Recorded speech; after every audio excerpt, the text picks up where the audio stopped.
안녕하세요. 래핑에듀 채널을 맡고 있는 진성빈입니다. 오늘은 두 번째 영상이고요. 요즘 이제 고등학교 선택 때문에 고민이 많으신 중3 학부모님들이 있으실 것 같아서 영상을 좀 올리게 되었습니다. 요즘 어머님들께서 일반 고등학교에 보낼지 비평준화 학교, 기숙형 고등학교, 특목고, 자사고 등등등 좀 고민이 많으시리라고 생각해요. 하나 여쭙고 싶어요. 부모님들께. 학생들이 왜 고등학교에 가야 될까요? 우리 애가 왜 고등학교에 가야 되지? 생각해 보신 적 있나요? 당연히 고등학교 가야지. 안 가나요? 그렇죠? 근데 중학교까지는 의무교육입니다. 중학교까지는 의무교육인데 사실상 고등학교도 안 가는 아이가 없잖아요. 그래서 의무교육이라고 봐도 무방하죠. 네, 그래서 아이들은 당연히 고등학교에 가는 거라고 생각하고 또 진학을 합니다. 그런데 요즘 이제 맘카페라든지 네이버 카페라든지 이런 데 올라오는 글들을 보면 고등학교라는 의미가 대학을 위한 곳 아니면 성적을 잘 받아야 되는 곳 이런 식으로 많이 느껴지는 것 같아요. 개인적으로는 아쉽긴 하지만 여튼 저희도 받아들여야 되는 현실이죠. 맞는 얘기 같기도 해요. 학생들이 이곳에서 성적을 잘 받고 그걸 통해서 좋은 대학에 진학하고 그것도 저희들이 해야 되는 하나의 목적이기도 합니다. 그래서 요즘 고등학교는요 대학을 위한 곳이라는 이미지가 강해요. 그래서 우리 애가 가서 공부를 잘할 곳이 어딘지 그 부분을 찾아보시는 거죠. 여기서 갈림길이 생깁니다. 내신을 잘 받을지 혹은 잘 못 받을지에 대한 부분인데요. 내신을 잘 받을 아이예요. 우리 아이는 충분히 내신을 잘 받을 수 있어. 그러면 평준화 일반고등학교에 가서 내신을 가장 잘 받아서 그 내신을 통해서 교과전형 혹은 학교장 추천전형을 통해서 대학에 진학하는 게 가장 좀 유리합니다. 그게 맞고요. 혹은 분위기를 잘 타요. 분위기를 잘 타거나 우리 아이는 내신을 잘 받지 못할 것 같아 라고 생각하시면 비평준화 학교나 특목고 자사고, 기숙형 고등학교 이런 데를 진학하는 게 아무래도 조금 더 나을 거라고 생각해요. 그런데 사실 고등학교를 바라보는 시선이 그렇다면 기대치도 그래야 되는 거 아닐까 그런 생각을 합니다. 저는 평준화 일반고등학교에 진학을 했다면 내신과 학교 생활에 집중을 해야 하고요. 비평준화 학교나 특목고, 자사고 등에 진학을 했다면 정시에 맞는 공부를 아무래도 좀 미리 시작하는 게 중요합니다. 물론 학교 수업도 잘 들어야 되는 거고요. 학교 수업 안 들으면서 혼자 하기는 정말 어렵거든요. 그래서 즉 평준화 학교에 들어갔다면 수시 진학을 목표로 해서 내신에 굉장히 많은 신경을 써야 하고요. 그게 아니라면 내신과 수능 모두를 준비를 하시되 내신이 안 되더라도 괜찮으니 끝까지 수능에 맞는 공부량을 쭉 올려서 계속해서 높은 공부량을 유지를 하는 게 필요합니다. 비평준화 학교에서 내신이 안 나와요. 내신이 안 나오니까 우리 아이 전학 가야지. 이거는 거기에 우리가 생각하는 그 시선에 맞는 기대치가 아닌 거예요. 비평준화 학교에 있는 경우에는 공부 잘하는 학생들이 좀 모여 있겠죠.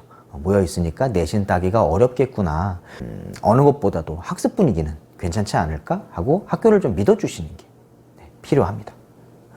평준화 일반고등학교에서는 사실은 너무 팩폭일 수도 있지만 우리 아이만 잘하는 게 유리해요. 학부모님 입장, 아이 입장에서는. 내신은 상대평가고요. 그 내신에서 미끄러지면 대학 진학면에서 많은 손해를 보게 되거든요.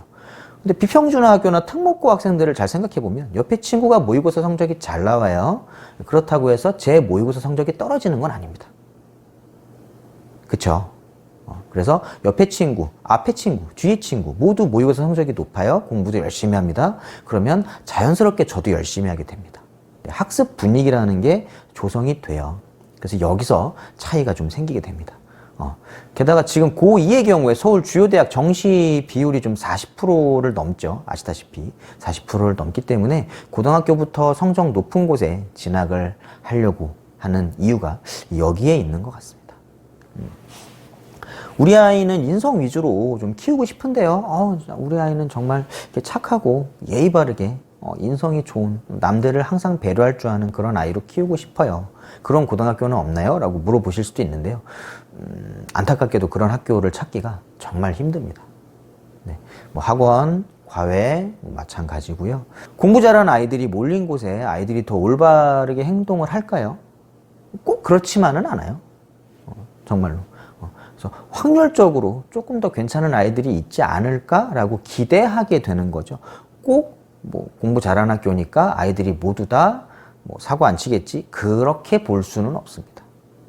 우리 반 아이가 누구를 만나느냐에 달려있지 않을까요?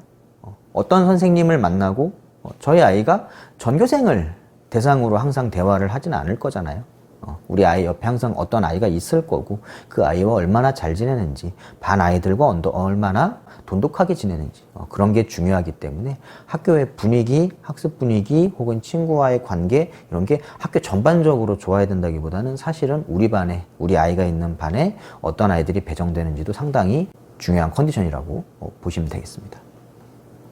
지금 이 시점에서 우리가 하고 있는 이런 고민을 그래도 해결할 수 있는 하나의 방법이 하나 있어요.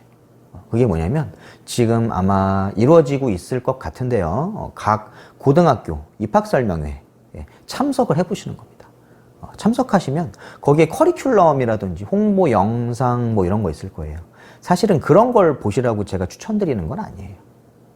그거는 보여드리기 시길 가능성이 높기 때문에 학부모님들이 보셔야 될 건 거기에 참석하시는 선생님들의 분위기, 태도, 열정적인지, 우리 학교에 대한 자부심을 갖고 있는지, 그런 거를 아마 보시면 좋을 것 같아요. 그리고 학생들이 지나가요.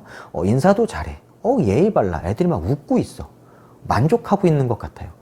그러면 그런 학교가 훨씬 좋지 않을까요? 네, 단순하게 고등학교를 여기 수시학교야, 정시학교야 라고 이렇게 딱 무자르듯이 딱 자르지 마시고 학교에 대한 만족도가 높은 곳이 좋지 않을까요? 직장도 마찬가지잖아요. 연봉이 무조건 높아야 좋은 것이냐? 그런 건 아니죠. 네, 만족할 수 있는 직장이 좋은 곳이잖아요. 학교도 마찬가지입니다. 아이들이 만족하는 곳이라면 그곳에 보내시면 아마 후회가 없지 않을까. 저는 그렇게 생각합니다. 저는 개인적으로 고등학교 2학년 때 가장 좀 중요한 시기라고 생각해요. 왜냐하면 스스로 오롯이 정말 제대로 혼자 생각하고 판단하고 행동할 수 있는 시기이기 때문입니다.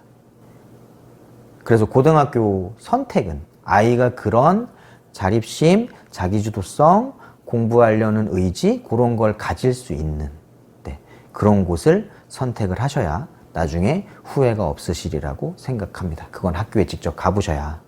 부동산도 하나 사려면 임장 가시잖아요. 그쵸? 학교도 우리 아이가 3년 동안 있을 곳입니다. 가셔서 학교 분위기 한번 보고 그 다음에 판단하시는 것도 충분히 의미가 있을 거라고 생각합니다.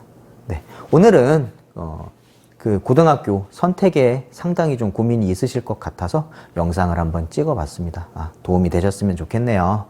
저는 조회수에 연연하지 않고 꾸준히 제 갈 길 찾아서 제 진심을 담아서 계속 최대한 주기적으로 영상을 올리고 교육 관련 말씀을 기탄 없이 할 예정입니다. 그래서 관심 부탁드릴게요. 자, 여기까지 하겠습니다. 감사합니다.